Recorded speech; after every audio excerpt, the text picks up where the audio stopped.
We Are the Beaker Girls may be one of Jacqueline Wilson's best rated books.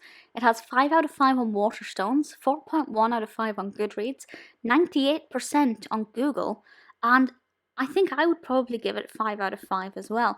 This obviously comes off of the back of my mum, Tracy Beaker. This is the 5th book in the Tracy Beaker series, obviously told through the perspective of Jess, being Tracy's daughter.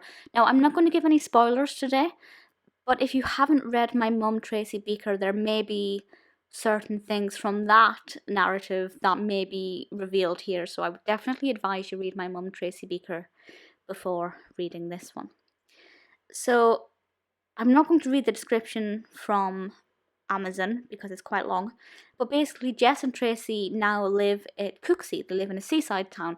And Tracy is helping out at this antique shop, which is called the Dumping Ground.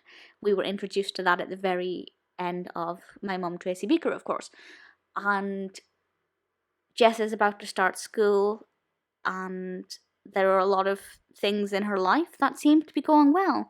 But then all of a sudden, Sean Godfrey comes back, and a few other people from Tracy's past pop up, and there are potential threats to their happiness. So it's all from Jess's point of view about things, how she doesn't want certain aspects of her mother's adult life to get in the way of her happiness. We also meet one particular character, well, actually two characters, three characters from her past at the dumping ground. The children's home, not the antique shop. It can get confusing.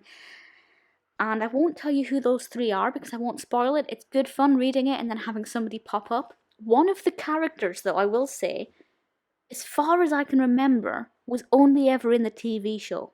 And I think that's lovely because, in one sense, the story of Tracy Beaker, the TV show, was not necessarily canon. It added characters that were not in Jacqueline Wilson's original Tracy Beaker books.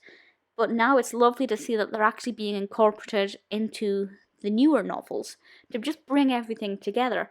And I think it's actually lovely that Wilson's doing that, because I'd say everybody who reads the books have watched the show or will watch the show.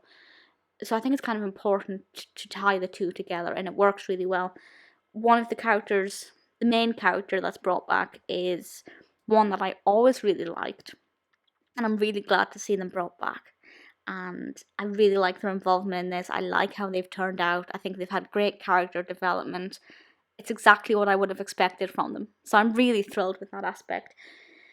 We get a lot of this set by the seaside. I think the descriptions of the seaside are lovely. We meet a new character. Jess gets a new friend. This character is troubled in their own way. And although they're not the centre of the story, I feel like some children could relate to this character. Again, I'm not going to spoil it too much, but if you are a character who feels abandoned in the world and you're a bit of a runaway from your own life, then this character would certainly relate. From Jess's perspective, it's all about lending a hand and helping somebody out, and also alerting the adults in your life if you discover another child who's going through some problems. Don't try and solve it yourself if you're a little child, just alert the adults and they'll sort it out. The descriptions from inside the dumping ground, the antique shop, I love.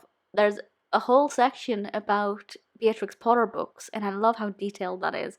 One of my favourite things about Jacqueline Wilson is how she makes aspects of my childhood, and I assume most children's childhoods, into this, and that's something that most don't do. Like, to give an example, do you remember about 15 years ago it was fashionable to wear a denim jacket with pink fur around the collar?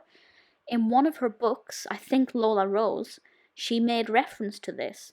In another one of her books, one of her cats get fed dreamies. So she's referencing things that are popular specifically and also mentioning brands.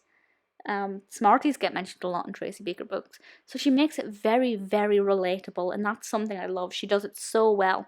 It doesn't feel like advertising, but she gets the balance spot on, and that's something about which I always love. And I think that's maybe why I prefer her contemporary fiction to her historical novels, because I find them, even as a 28-year-old, more relatable, and I just love how she does that. I've never read any other author who gets that so precise, and I love it. We're the Beaker Girls is absolutely brilliant. Flo is a lovely character. There isn't anything about this that I don't like. As I said, I'm 28, I'm not the target audience, but I thoroughly enjoyed it. We have some more great character development. Jess, we can see, is slightly starting to grow up, and I'm not sure if there's another Tracy Beaker book in the works, but I hope there is, because I really want to find out what happens to Jess, kind of as she grows up and gets a bit older. And also what happens to Tracy, of course. I did think originally when I read My Mum Tracy Beaker that I wouldn't be that interested in Jess and that I'd just want to know about Tracy. But that's definitely not the case. I think it's a completely relatable book for basically everybody who reads it. Target audience is spot on, the language is brilliant, the relatability is exact. It's another brilliant release from Jacqueline Wilson. If you're a fan of the Tracy Beaker series, you definitely have to read it. It's sensational. And if you're new to Jacqueline Wilson books, I'd say definitely read My Mum Tracy Beaker first. Ideally read the story of Tracy Beaker first before all of those. I have no issues with it at all. I absolutely love it.